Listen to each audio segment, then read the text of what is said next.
Muito bem, amigo ligado na programação da TVT e você que nos assiste pelo Sistema NET em todo o Brasil. Estamos começando mais um programa Brasil Consciência, sua revista semanal sobre ciência, tecnologia e inovação no Brasil. E no programa de hoje nós vamos discutir uma questão que parece cada vez mais urgente. Os carros elétricos estão chegando, queiram ou não, ao Brasil. E a pergunta que nós fazemos é: estamos preparados para ele? Para responder a algumas dessas perguntas, a gente vai conversar agora com o vice-presidente de infraestrutura da Associação Brasileira de Veículos Elétricos, Paulo Maisonave. Boa tarde, Paulo. Maisonave, você me perdoe a pronúncia incorreta. Maisonave, tá ótimo. Maisonave está ótimo. Obrigado por você ter atendido o nosso convite, Paulo. E a gente começa essa entrevista perguntando o X da questão do nosso programa de hoje. O Brasil está preparado para ter a sua frota alterada de veículos a combustão para veículos elétricos? Em quanto tempo isso deve acontecer, na sua opinião, Paulo? Boa tarde, obrigado aí pelo convite. A resposta é simples, né? Com certeza, por incrível que pareça, o Brasil tem uma grande capacidade e está preparadíssimo para a entrada da mobilidade elétrica de uma maneira correta, eficiente, econômica, sustentável. Então, o Brasil tem uma série de vantagens para essa adoção, né? Começando pela nossa matriz de energia, né? Então, o Brasil ele é um país que tem uma matriz renovável. Ele tem mais de 80% da sua matriz vindo de energias renováveis, principalmente a hidrelétrica, assim como o crescimento de energias renováveis alternativas como solar e eólica, o que faz com que o consumo da energia elétrica desses carros elétricos venham principalmente, prioritariamente, de energias renováveis. Isso é uma discussão que tem na Europa muito grande, né, discutindo que se vale a pena eletrificar o transporte, mas no Brasil isso é claramente possível. O Brasil tem um setor rodoviário muito forte, grandes distâncias rodoviárias, um setor automotivo importante e uma possibilidade de crescimento no setor rodoviário de uma matriz energética renovável e também com carros mais eficientes do que os atuais a combustão. Paulo, agora, uma questão que muita gente ainda torce o nariz para os carros elétricos, né?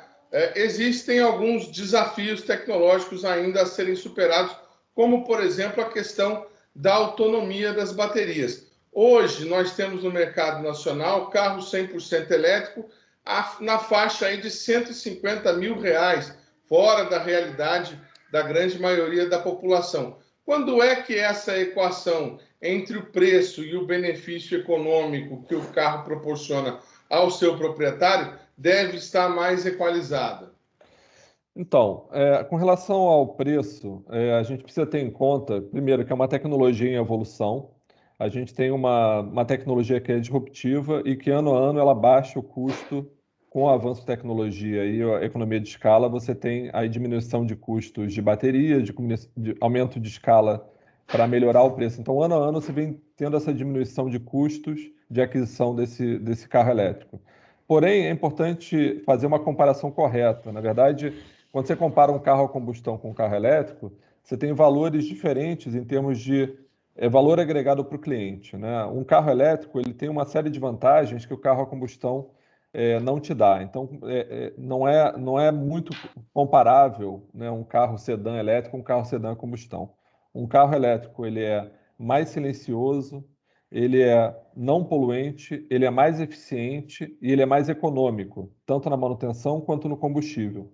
Então, comparar um carro de 150 mil com outro carro de 150 mil, na verdade, não tem os mesmos benefícios para o cliente final. Então, hoje já é viável uma grande quantidade de clientes fazer um investimento maior na mobilidade elétrica e ter benefícios associados à saúde, à poluição, a conforto, à comodidade, à velocidade, à tecnologia, que hoje o carro a combustão não te dá. Assim que esse custo baixar, você já vai ter uma grande parte da população adotando a mobilidade elétrica e não tem mais essa discussão. Hoje, sim, ele é um pouco mais caro. Se você pensar ao longo do tempo, você pode ter já um retorno correto e necessário para alguns clientes, e a gente imagina que daqui a 3, 4 anos não tenha mais essa discussão, porque o preço de aquisição do carro elétrico vai ficar igual ao preço da combustão. Quando você fala de autonomia, é importante notar que um cliente médio, um brasileiro, ele anda 40, 50 km por dia de carro. Então, você ter um carro com 200, 300 ou 400 km de autonomia, você tem toda a possibilidade de ter de uso diário ou até semanal sem necessidade de um carregamento. Os carregamentos dos carros normalmente são feitos de forma privada, em casa, no trabalho. Então, você tem aí a necessidade de um carregamento de uma vez por semana, até uma vez a cada 2 semanas, dependendo da cidade que você vive. Então, isso não é mais um problema de autonomia para os carros elétricos. Você está falando de abastecimento naquilo que diz respeito ao consumidor, o abastecimento na casa ou no posto. Mas nós temos uma outra questão de fundo, né? Tem capacidade de produção energética suficiente hoje no Brasil para absorver uma grande frota de carros elétricos? Com certeza, com certeza o Brasil é altamente capaz em termos de geração, transmissão e distribuição de energia elétrica. A energia elétrica é um serviço altamente capilarizado, presente em quase todas as casas do país, e que é muito diferente, por exemplo, de você pensar na gasolina, no diesel ou no hidrogênio, que você tem que criar uma infraestrutura para poder carregar esses carros. Hoje, todos os pontos, a energia elétrica está presente em todos os pontos de abastecimento possíveis para esses carros. Então, numa viagem, por exemplo, você tem pontos de abastecimento, você tem capacidade de entregar energia em qualquer lugar. Com relação ao aumento de energia, é importante notar que a mobilidade elétrica é cerca de 6 vezes mais eficiente do que a combustão. Então, na verdade, você está tendo maior eficiência de energia para esses carros. Você não está consumindo mais energia. Comparando a outros países, por exemplo, países do norte europeu, do norte da Europa, Noruega, Suécia ou até mesmo a Califórnia, você não nota uma demanda maior de energia elétrica com a adoção dos carros elétricos em grande quantidade. Isso demonstra que, no todo, a adoção da mobilidade elétrica não aumenta a demanda de uma cidade, de um bairro ou de um país. Tá? Então, a gente acredita que essa demanda não vai ser sentida muito mais do que o crescimento normal vegetativo do consumo de energia elétrica de um país. No Brasil, apesar dos esforços e dos incentivos que nós vamos falar daqui a pouquinho, a gente ainda tem uma grande frota de veículos a combustão.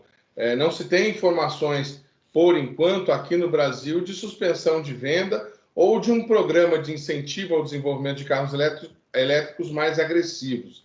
Aí a gente entra na seara da conversão. Hoje, uma conversão de um veículo a combustão para um veículo elétrico ainda é algo até que folclórico. Tem 2 ou 3 pessoas na internet aí fazendo divulgação. Esse caminho para a BVE é viável? Converter a frota atual em veículos elétricos? Bom, a gente apoia, tem conhecimento de várias iniciativas e tem acompanhado essas iniciativas. É claro que nós, como associação, estamos fortalecendo a indústria nacional para a produção de carros elétricos e também integrando aos serviços e empresas de fornecimento de infraestrutura. Mas consideramos também válido principalmente para transporte elétrico pesado. Hoje não há uma solução comercial de grande porte para caminhões elétricos, por exemplo. Então, a conversão de veículos a diesel em veículos elétricos, ela se torna viável e temos empresas associadas que são especializadas nisso e têm aí uma oportunidade muito boa de mercado de adoção de veículos convertidos, tá? A associação tem alguma perspectiva no sentido de quando a frota atual brasileira atingirá, sei lá, 25%, 50% serão elétricos ou híbridos, não sei. Vocês têm alguma projeção de quando os veículos elétricos devem se tornar maioria, por exemplo, no nosso país? O mercado, ele hoje é muito pequeno ainda, é um crescimento exponencial, e aí nessas previsões de médio e longo prazo fica difícil a gente imaginar qual é o número, que depende de muitas variáveis, né? Principalmente da adoção do cliente, principalmente, mas também do próprio setor automotivo de trazer mais opções e a um custo mais interessante para todos os clientes. A gente acredita num crescimento, a gente acredita também numa competição sadia com outras soluções até que essas tecnologias acabem. Como você bem indicou, já não existe mais um desenvolvimento para motores a combustão na grande maioria da indústria automotiva. Então, está previsto que deixem de vender carros a combustão e aí sim as novas tecnologias entrarão quase que 100% como alternativa por serem mais eficientes, mais baratas, mais econômicas. Não há sentido mais de desenvolvimento de motores a combustão, por exemplo. Então, em outros países que existe um subsídio, um incentivo um pouco maior, justamente porque existem outras variáveis que impactam bastante. Então, em cidades da Europa e países da Europa que precisam diminuir mais rapidamente, mais agressivamente os gases de efeito estufa, são geradas políticas públicas que obrigam essa adoção mais rápida, né? O Brasil, por ser considerado um país que não tem uma matriz mais renovável e menos pressão por esse caminho, a gente está indo um caminho muito mais sustentável, um pouco mais lento, porém uma entrada muito mais concreta e sustentável da mobilidade elétrica no país. Uma preocupação quando se fala em carro elétrico é o desmonte da cadeia produtiva e de serviços de manutenção. A gente tem aí um número perto, aí, sei lá, 30%, 35% menos de peças no veículo, que vão, obviamente, demandar menos indústrias, menos fábricas de apoio, menos fornecedores, menos mão de obra. O carro elétrico será o vilão do emprego para cidades que dependem de montadora. Por exemplo, eu estou aqui em São José dos Campos, onde nós temos uma unidade da General Motors. O carro elétrico pode atrapalhar, criar desemprego no Brasil? A gente considera que com certeza não é o vilão, né? O vilão da indústria automotiva é a própria indústria automotiva, né? A gente tem aí exemplos claros de empresas que estão saindo do Brasil, deixando de fabricar carros, justamente por não serem mais competitivas. Então, antes mesmo da entrada da mobilidade elétrica como solução competitiva da mobilidade a combustão, o setor automotivo do Brasil está perdendo muito espaço, né? Por falta de produtividade, por falta de peças, mão de obra cara, e o próprio diminuição do mercado do setor automotivo, né? Então, a gente teve aí exemplo de várias empresas que acabaram saindo do país e deixando de produzir.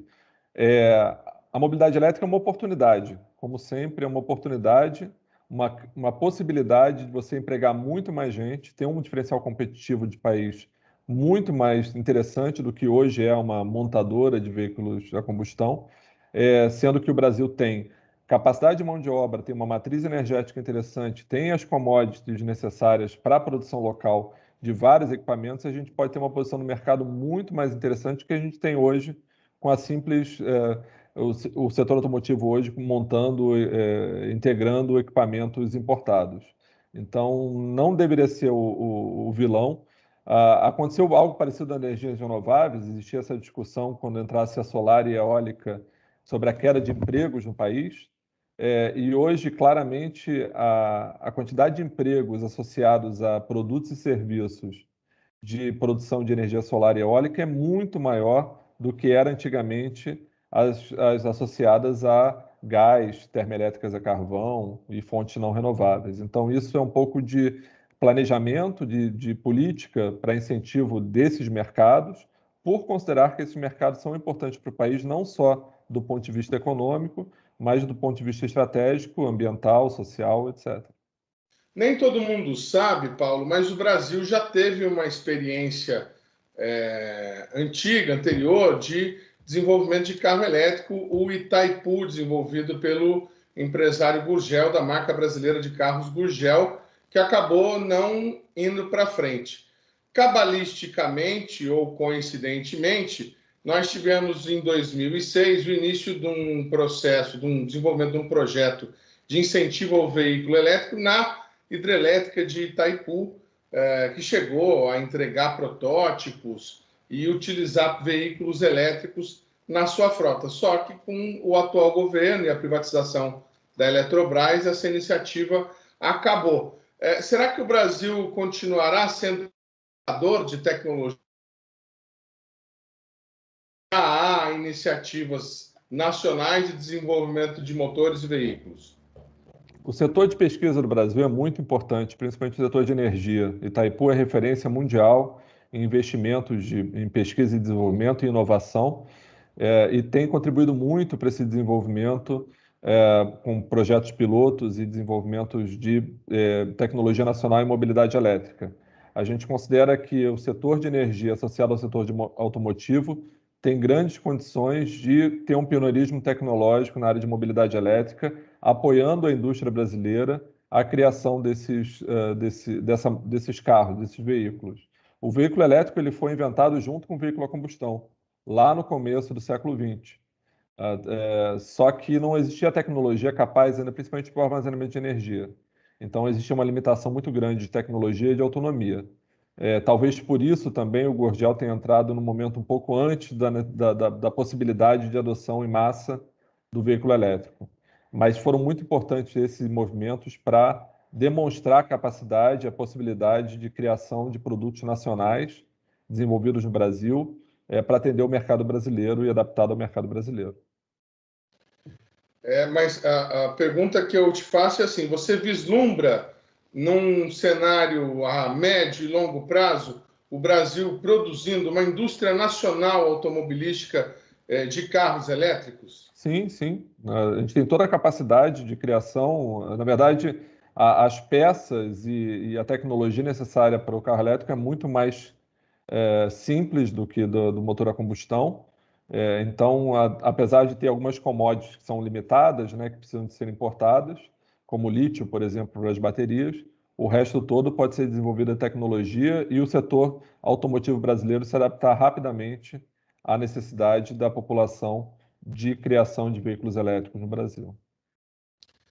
Muito legal, eu agradeço ao Paulo Maisonnave, da Associação Brasileira de Veículos Elétricos, pela participação aqui no nosso programa. Muito obrigado, Paulo. E tendo inovação aí, pode entrar em contato com a gente divulga, tá bom? Muito obrigado pela oportunidade, tá bom? Um abraço, boa tarde. Boa tarde. O programa Brasil Consciência vai para um rápido intervalo e a gente volta na sequência com muito mais informações sobre o carro elétrico no Brasil. Um instante só, não sai daí.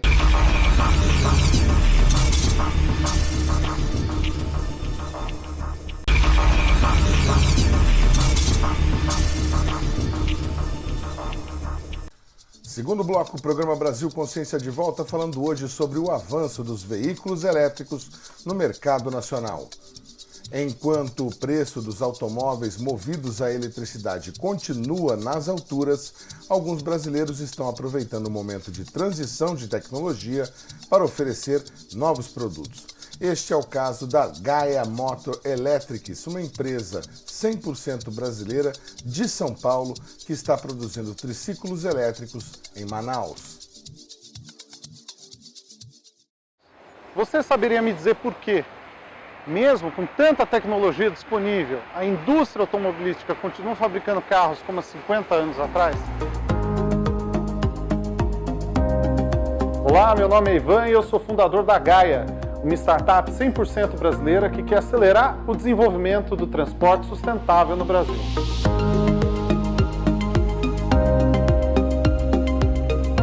Aqui na Gaia, estamos trabalhando para desenvolver o primeiro triciclo elétrico urbano, movido a uma energia totalmente limpa. O Gaia Zero é um veículo moderno, mais prático e adequado para o seu dia a dia. Com uma única carga de 8 horas, é possível rodar até 200 km.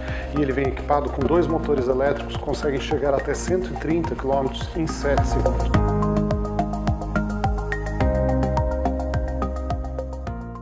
A versão básica do veículo Gaia é vendida por R$ 80 mil e tem autonomia de 100 km.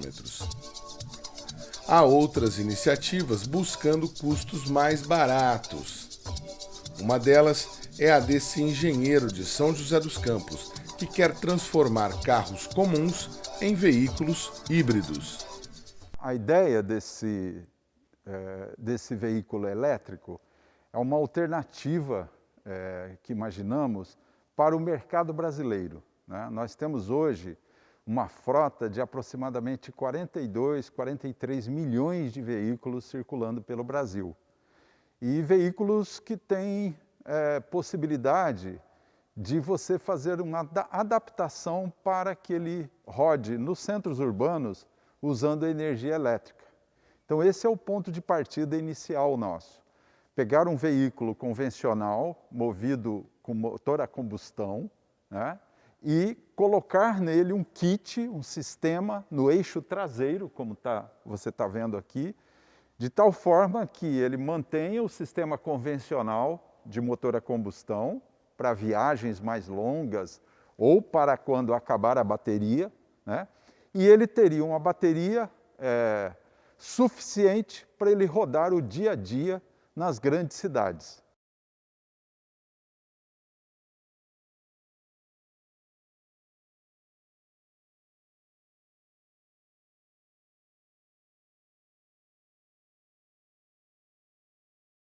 Como é que foi essa história? Como é que surgiu essa ideia de fazer um carro elétrico? Bom, o primeiro passo foi uma ideia antiga, né, que eu já trago desde sempre, né, desde muito tempo, que o carro elétrico seria a grande solução. Isso já você vai estranhar o tempo, mas do final dos anos 70, quando eu comecei um curso de engenharia no Rio de Janeiro. Então eu já percebia, já imaginava que o carro elétrico seria a solução para a crise do petróleo, que era recente, né, e para o problema ambiental da poluição e tudo mais. Então eu via no carro elétrico a grande solução para o futuro do automóvel. A partir daí, desenvolvi esse conceito. Ou seja, nós temos no Brasil hoje aproximadamente 43 milhões de carros circulando nas ruas brasileiras, né? E a ideia é colocar um sistema, agregar um sistema elétrico num carro convencional, mantendo o seu motor convencional a combustão, mantendo, portanto, toda a estrutura do carro e agregando a ele um kit, um sistema elétrico no eixo traseiro, de tal forma que você não interfere na estrutura original do carro e ele pode perfeitamente rodar com o motor a combustão que já equipa esse automóvel, né? Então você agrega a ele um kit, um sistema elétrico, composto de 2 motores, uma caixa de transmissão e um conjunto de baterias. E, claro, os controles eletrônicos necessários para acionamento desse motor, o acionamento desse sistema elétrico. Bom, então a ideia e nós desenvolvemos para este protótipo, é uma caixa de transmissão com 2 motores elétricos, um de cada lado, e cada motor vai fazer funcionar uma das rodas. Então são 2 motores elétricos e eles têm uma caixa de redução e de transmissão aqui no meio, e cada motor desse movimenta uma das rodas, tá certo? Ou seja, é pegar um veículo convencional e fazer uma adaptação à colocação desse sistema fixo no chassi do carro, sem muitas interferências no carro, tá certo? Essa é uma das ideias. Que um dia, se você quiser tirar esse sistema, você retira sem deixar nenhum problema no carro, tá certo? Mantendo, portanto, e esse é um conceito importante, é manter toda a funcionalidade, todos os sistemas originais do carro intactos.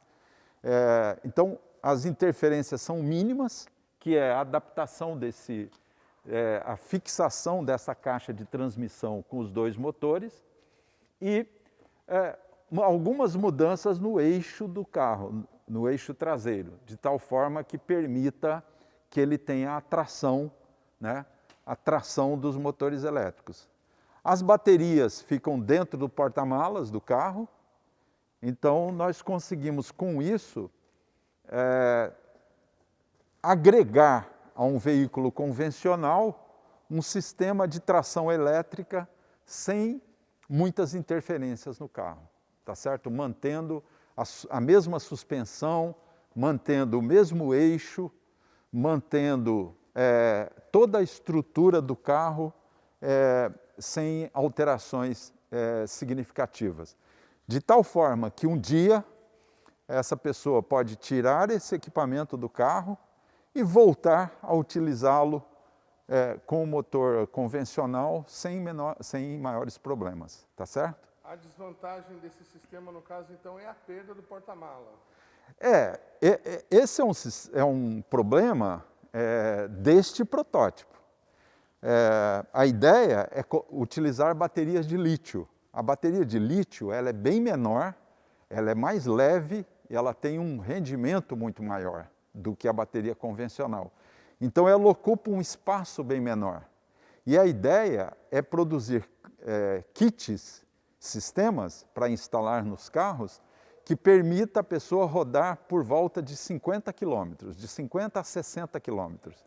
Por quê? Porque o custo de um carro elétrico, boa parte dele, são as baterias, né? Então, as baterias de lítio, elas são muito caras. Então, são elas que encarecem o carro elétrico. Então, a ideia é produzir um carro elétrico por um custo muito abaixo do que vem sendo praticado. Então, um carro elétrico mais comum hoje está na faixa de 160, 180, 200 mil reais, nessa faixa. E a ideia era produzir um kit, um sistema, na faixa aí de 30 mil reais. De tal maneira que você teria um carro elétrico com aproximadamente 30 mil reais e que permitiria você rodar o teu dia a dia com um carro elétrico. Claro, aí tem outras vantagens, né? Zero de ruídos e zero de emissão de poluentes, né? O que ajuda muito do ponto de vista ambiental, especialmente nas grandes cidades como São Paulo, Rio de Janeiro e outras grandes capitais.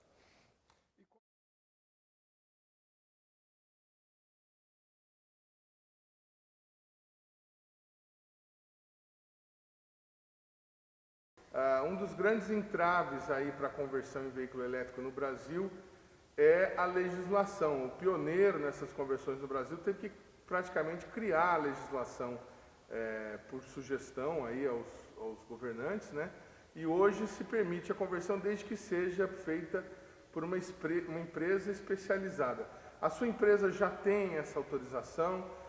Quando é que esse sistema que você está desenvolvendo aí vai, de repente, poder estar disponível para o consumidor? Olha, esse é um ponto importante dessa questão do veículo elétrico.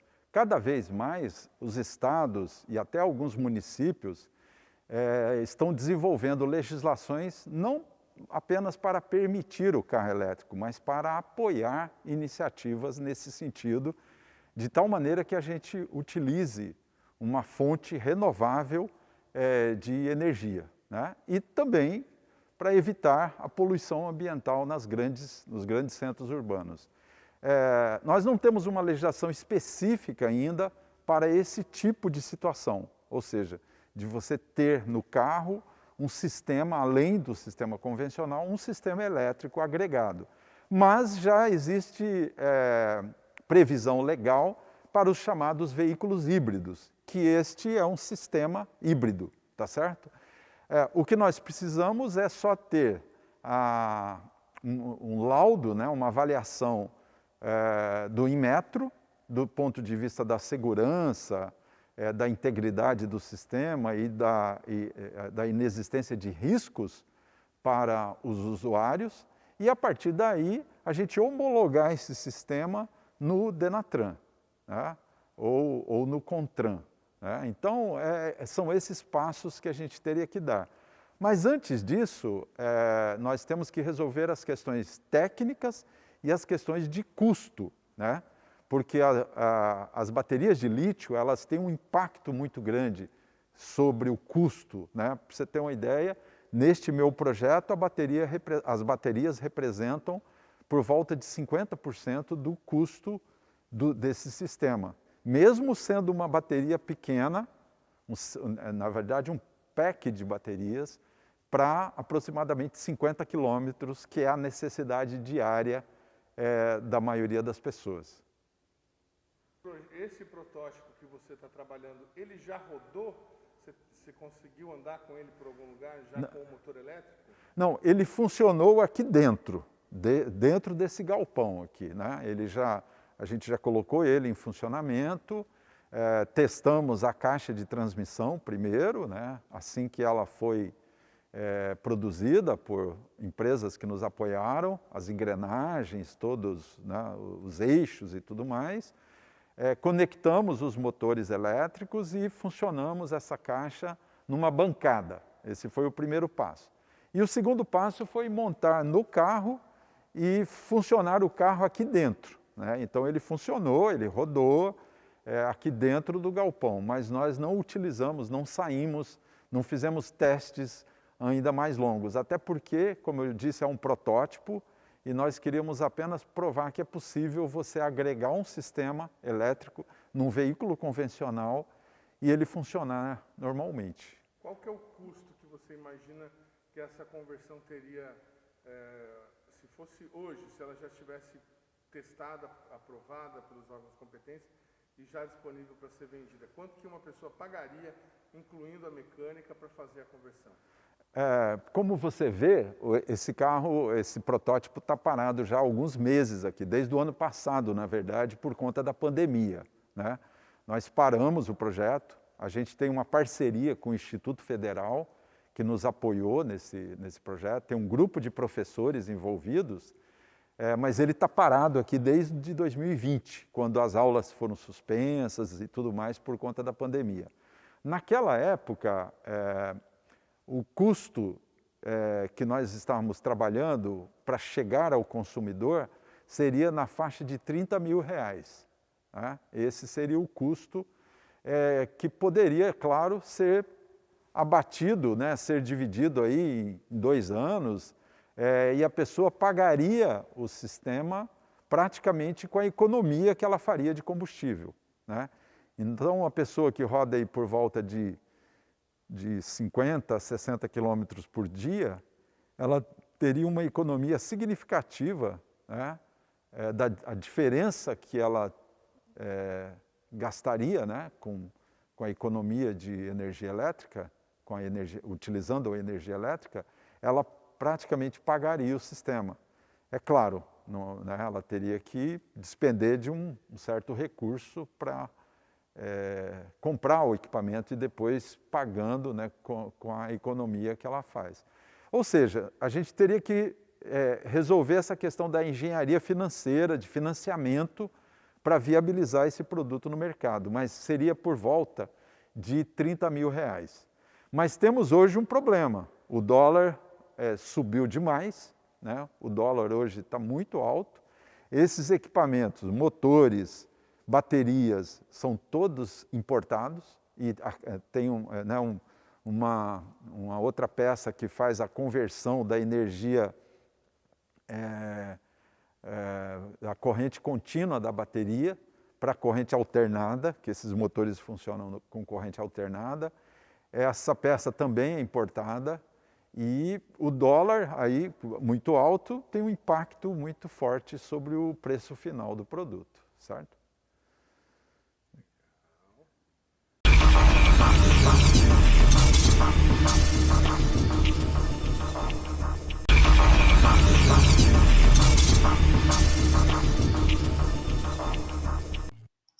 Muito bem, amigo ligado no programa Brasil Consciência, você que nos acompanha pela TVT de São Paulo e também pelo sistema NET em todo o Brasil. Você viu no bloco anterior as considerações sobre Itaipu Nacional e o projeto do veículo elétrico, aquela iniciativa anunciada em 2006 e que havia produzido mais de 100 protótipos de eletricidade veículos movidos à eletricidade, foi simplesmente engavetada pelas informações que nós temos. Nós vamos conversar agora com o Paulo Henrique Zukovski. Acertei, Paulo Henrique, o seu sobrenome? Quase, só sobrou um W aí, um Zukovski. É Zukovski, mas o resto está perfeito. Zukovski, Paulo Henrique Zukovski, que é o presidente do SINEP, o Sindicato dos Trabalhadores nas usinas lá de Itaipu, Furnas, no sul do país. Ele é funcionário de Itaipu e vai trazer para a gente mais informações. Paulo, quais são as informações que você tem a respeito desse projeto do veículo elétrico, que até 2015 a gente tinha informações, estava indo bem. Parece que agora já até venderam os veículos, já estão indo embora como sucata? A informação que nós tivemos, ainda que de forma extraoficial, com a chegada, com a mudança de governo, mudança de diretrizes governamentais a partir de 2019, os convênios, e isso era, de certa forma, um convênio da Itaipu com montadora, com instituto de pesquisa, onde a Itaipu era a principal fomentadora e patrocinadora do projeto. Com a mudança do enfoque desses convênios, o convênio através da Itaipu, do carro elétrico, foi descontinuado. Isso foi passado ao PTI, o Parque Tecnológico da Itaipu, que é um instituto de desenvolvimento, de fomento ligado diretamente à Itaipu, onde a Itaipu é uma das principais mantenedoras desse projeto, né, do Parque Tecnológico. E como o PTI utilizava o projeto carro elétrico até como desenvolvimento dos cursos de engenharia e tudo mais, esse desenvolvimento foi passado ao PTI, ao Parque Tecnológico da Itaipu, com a Itaipu querendo se desvincular e, inclusive, digamos assim, criando uma forma do PTI se manter através desses convênios, reduzindo a interferência da Itaipu financeiramente no Parque Tecnológico. A questão dos veículos que foram vendidos, alguns sim, segundo informações, por terem atingido o fim da vida útil, tá? Como você mesmo falou, o projeto vem desde 2006, a Itaipu tinha um parque de montagem desses veículos, vinham os veículos, vinha a bateria, e a Itaipu fazia a montagem nas próprias instalações, isso foi desmobilizado. Alguns projetos, alguns programas que ainda estavam em desenvolvimento foram acompanhados pela Itaipu até encerrar, e a partir daí eles passaram completamente à responsabilidade do PTI. Existem alguns veículos elétricos ainda rodando, mas não mais, e que ainda estariam, né, dentro do período de vida útil, ainda a Itaipu ainda utiliza esses veículos, mas há uma tendência agora, assim que eles encerrarem a vida útil também, isso se perder aí e acabar sendo vendido também a título de sucata por fim da vida útil. Paulo, a gente tinha uma informação de que havia sido montado dentro da estrutura de Itaipu um centro de pesquisa, um grande laboratório onde estava sendo feito isso. Como é que está essa estrutura hoje? Está fechado? Está parado?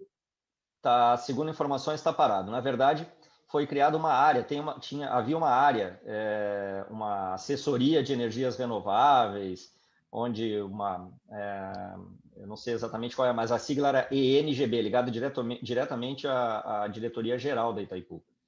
E o que aconteceu? Essas áreas elas continuam existindo no organograma da Itaipu, mas elas foram esvaziadas. Ficaram talvez uma ou duas pessoas apenas para efeito formal, eventualmente alguma questão documental, alguma coisa assim. Tem pessoas ainda responsáveis pelas áreas, mas as só áreas para atender a porta.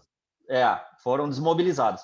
A questão de oficina, tinha uma oficina montada, um barracão junto ao almoxarifado da Itaipu, um barracão inteiro que tinha sido disponibilizado com toda uma estrutura montada para a montagem desses veículos elétricos, para o desenvolvimento. Tinha até um avião elétrico, né?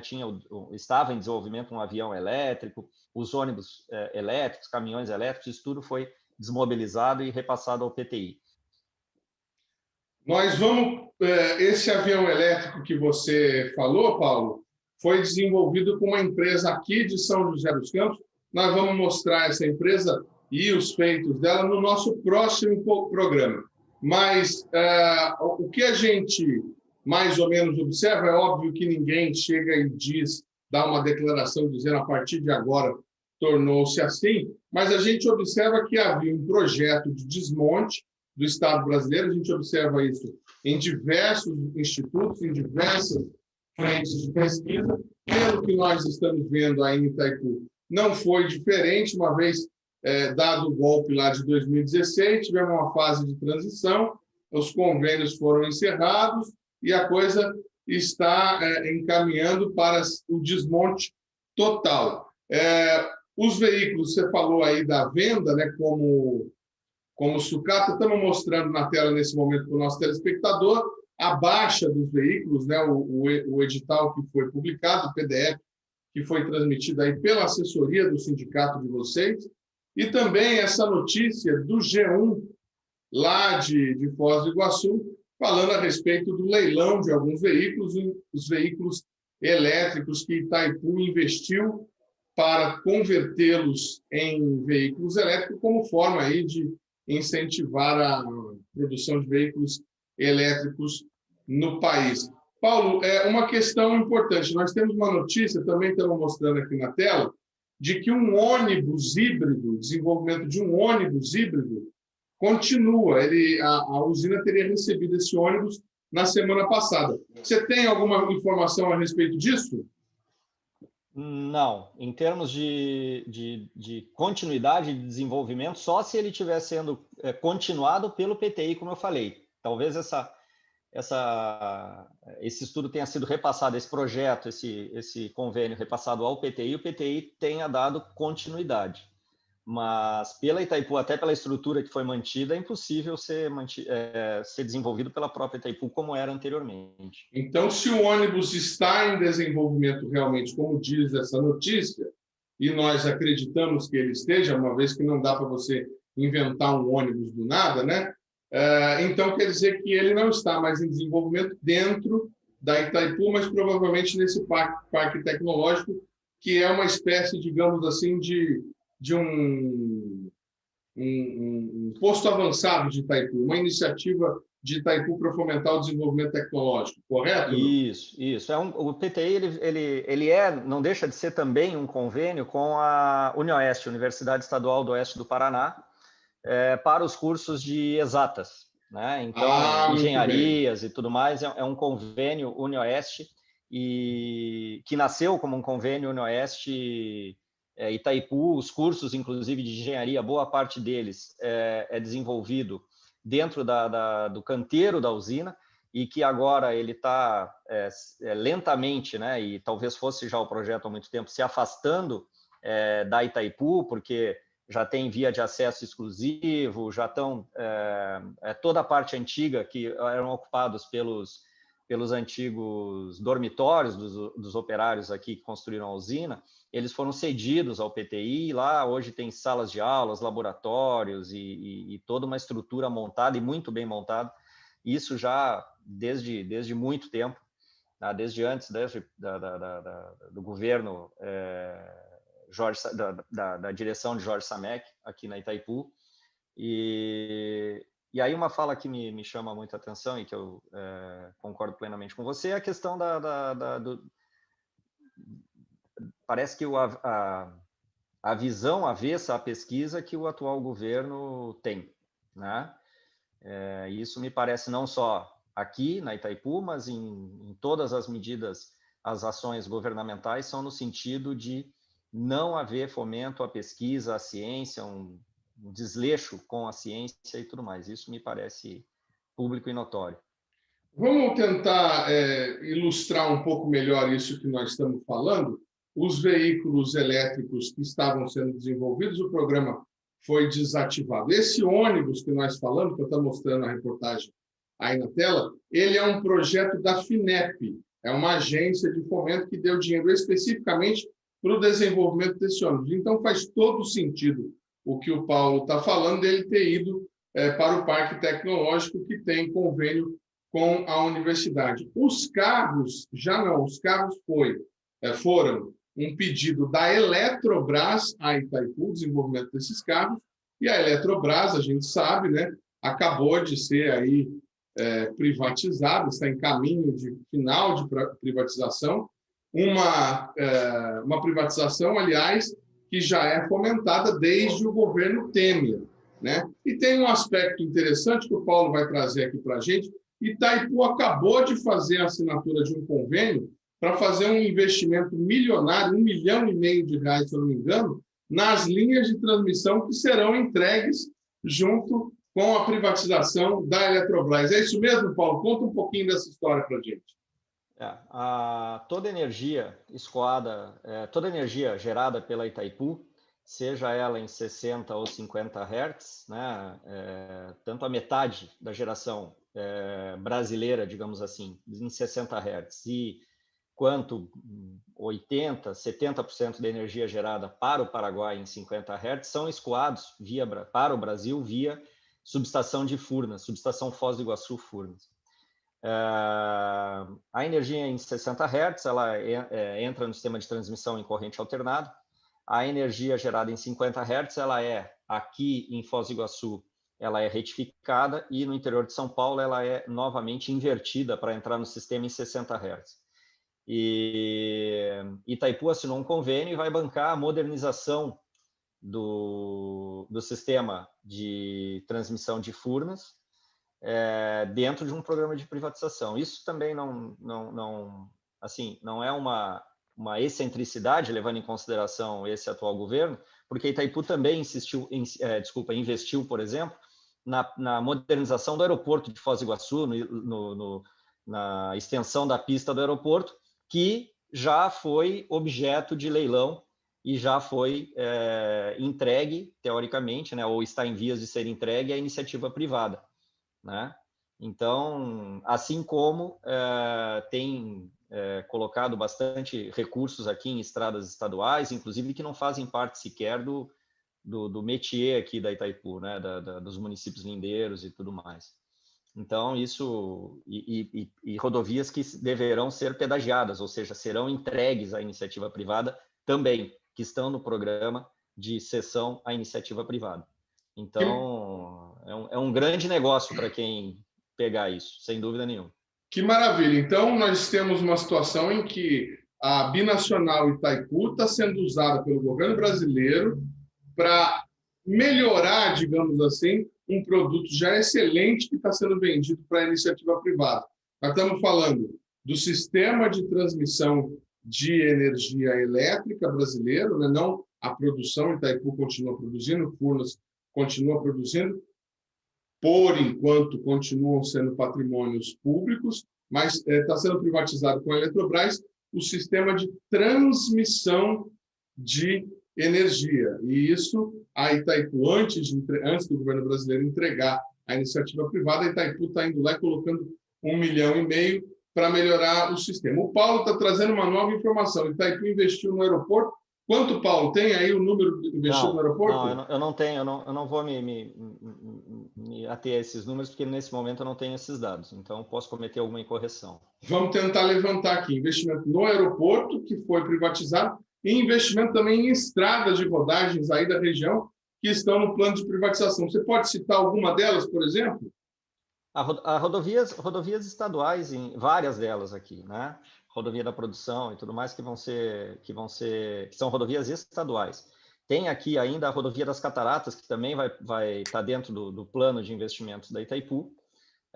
Essa rodovia, mas a Rodovia das Cataratas é uma rodovia federal, né? Então, não se tem notícia de pedagiamento dessa rodovia, mas as rodovias estaduais estão no plano. Inclusive, tem uma discussão muito grande aqui no Paraná com relação às concessões e ao modelo de concessão dessas rodovias. Tá? Então, eu não tenho agora aqui o número exato da PR, mas basta procurar Itaipu, rodovias, investimento, que vai aparecer no Google facilmente, aí, tranquilamente. Muito bacana, Paulo. E como é que está o funcionamento da usina nesse momento? Como é que está a relação da usina com os trabalhadores nesse momento em que vocês estão, se eu não estou enganado, pelo segundo gestor seguido, sendo administrado por um militar? Está tranquilo para quem trabalha em Itaipu?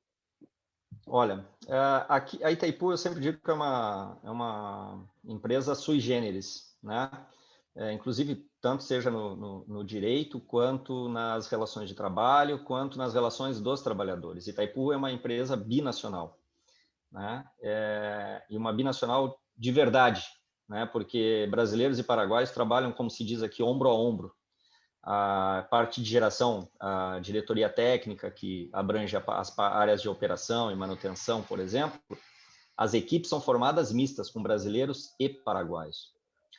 O que se tem há muito tempo é uma discussão sobre a questão dos princípios estabelecidos no Tratado de Itaipu, nos protocolos de relações de trabalho, porque foi, além de uma obra de engenharia civil, a construção da Itaipu, uma obra de engenharia jurídica para se montar as normativas aqui, mas vige aqui o princípio da isonomia entre trabalhadores, né? E é um princípio que ele é continuamente afetado, continuamente atacado no nosso entender, e atualmente, inclusive, nós estamos com um problema bastante sério para resolver, que é uma diferença que, durante o acordo coletivo de trabalho, que foi assinado em dezembro, né, ele era vigente até outubro e as negociações se estenderam até dezembro, e que dos paraguaios acabaram sendo, já vem continuamente tendo uma perda, desde 2017, 18, 19 e 20 também,